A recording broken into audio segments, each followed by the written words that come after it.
Boa noite, povo de Deus. Boa noite. A gente possa receber essa brisa suave, que ao mesmo tempo é um vento impetuoso. Já repararam nessa letra, né? O Espírito Santo é isso, né? É um vento impetuoso, um vento forte, um vento que ao mesmo tempo é essa brisa leve, essa brisa suave.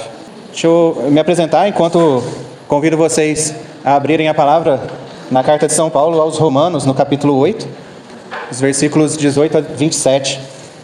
O meu nome é Daulio, para quem não me conhece, e para quem me conhece também, porque nunca tive um apelido desde a infância.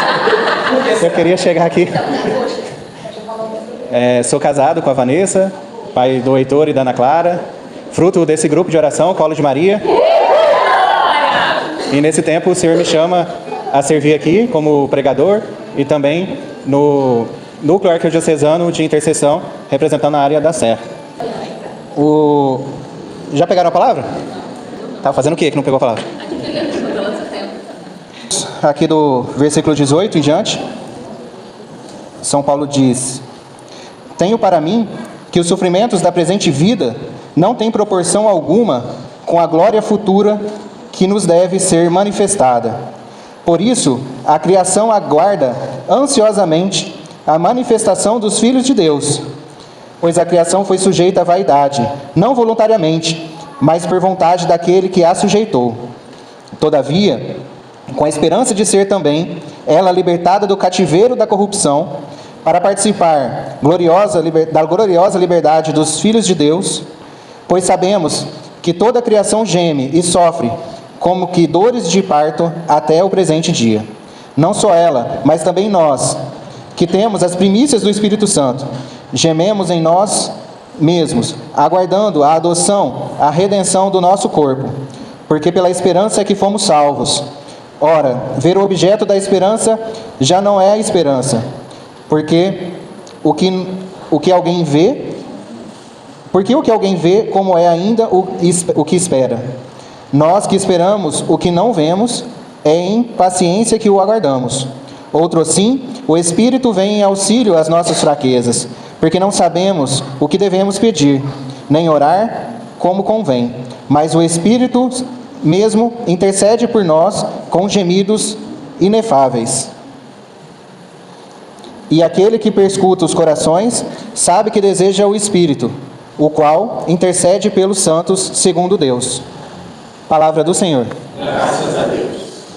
Então essa é uma palavra um pouco muito profunda, né, e muito longa, que está dentro ali das cartas, né, de São Paulo.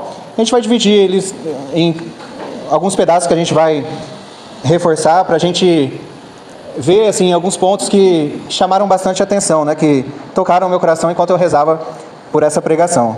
Nessa primeira parte, vem falando aqui dos sofrimentos da presente vida, que os sofrimentos da presente vida não têm proporção alguma com a glória futura que nos deve ser manifestadas.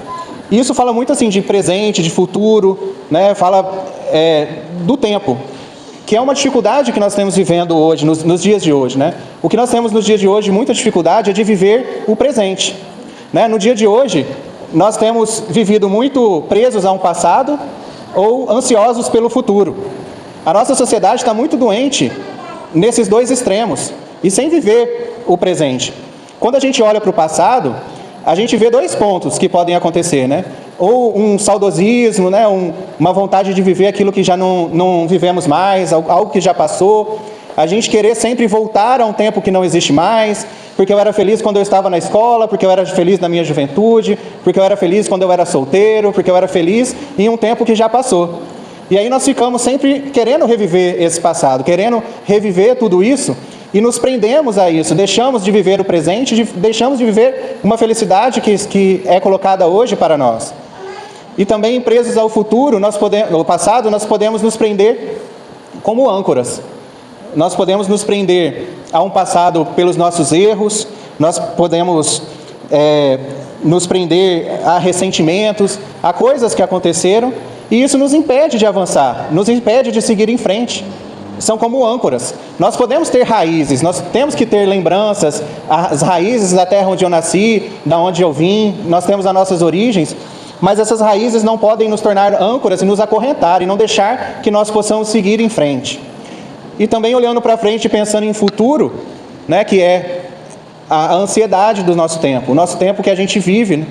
Então, hoje a gente, todos nós, né, não somos, a nossa vida não é um mar de rosas, né? Nós temos 100% do tempo, 100% do tempo, ninguém é 100% feliz, né? Senão não seria nem felicidade.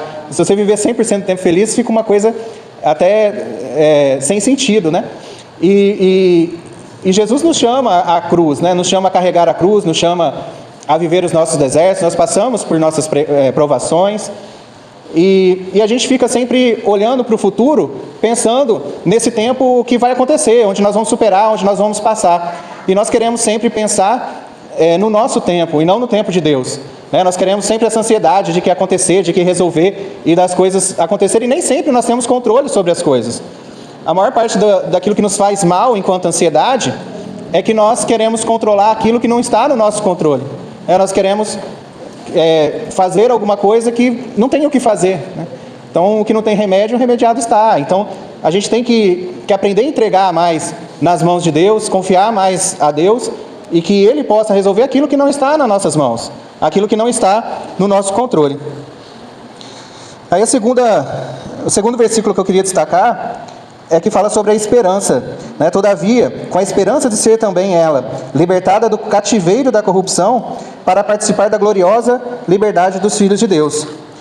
Então, essa liberdade, né? O que são esses cativeiros? O que são essas corrupções que São Paulo fala na carta? Esse cativeiro, essas corrupções, são os nossos pecados, são as nossas falhas, são os nossos vícios, né? Enquanto eu rezava por essa pregação, vinha muito forte essa questão dos vícios, né? Sobre as coisas aquilo que nós não conseguimos nos libertar e nos esvaziar.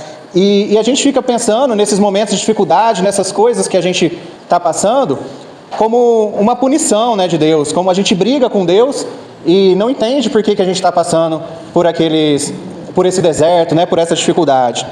E aí a gente cria a imagem na nossa cabeça desse Deus vingativo, de um Deus que pune, né, que a gente fica esperando, assim, né, que isso é uma justiça divina. Quantas vezes a gente mesmo inconscientemente, né, não pragueja alguém, né? Alguém que nos prejudica, a gente fala, mas a justiça, vai acontecer a justiça divina, né? Choquito que é bom de Bíblia, né? Onde está na Bíblia, Choquito? Aqui se faz, aqui se paga. É porque não está na Bíblia, né? Então a gente tem isso, e como cristão, gente, como católico, a gente não pode ter esse tipo de pensamento. Isso não é um pensamento de Deus. Isso não é algo bíblico, isso não está na nossa doutrina, não faz parte da nossa história. Então, para falar aqui do aqui se faz, aqui se paga, eu vou trazer o que a Bíblia fala, né?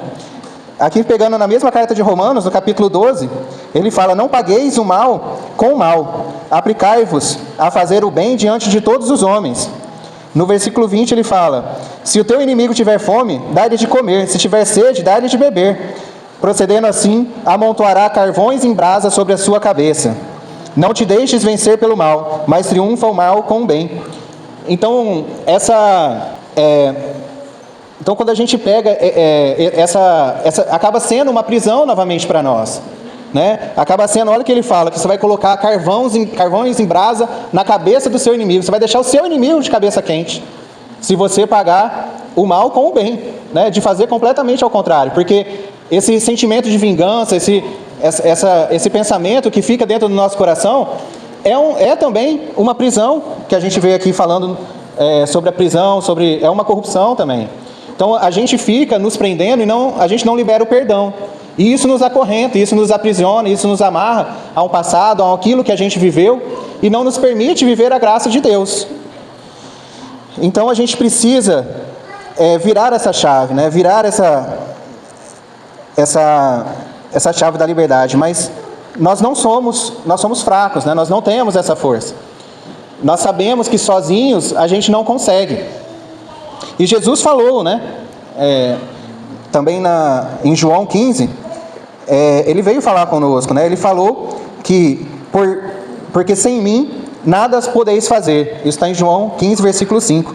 E no capítulo 14 ele fala: não vos deixarei órfãos, eu rogarei ao Pai, e Ele vos dará outro Paráclito, para que fique eternamente convosco. Então o último texto que eu vou destacar aqui é quando ele fala do Espírito Santo. Olha o que o São Paulo vem falar.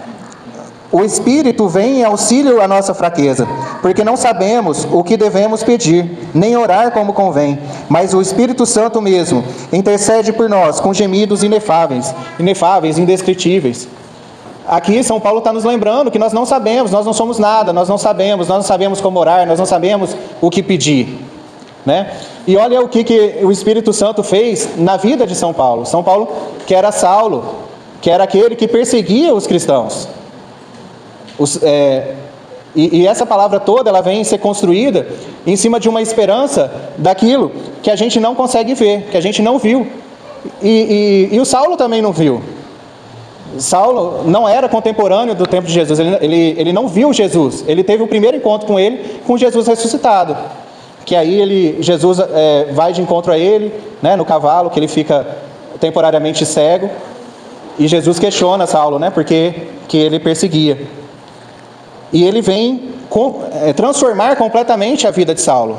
E é onde ele vira Paulo, e é onde ele vem evangelizar, onde Jesus chama aquele que era um grande pecador, um grande perseguidor dos cristãos.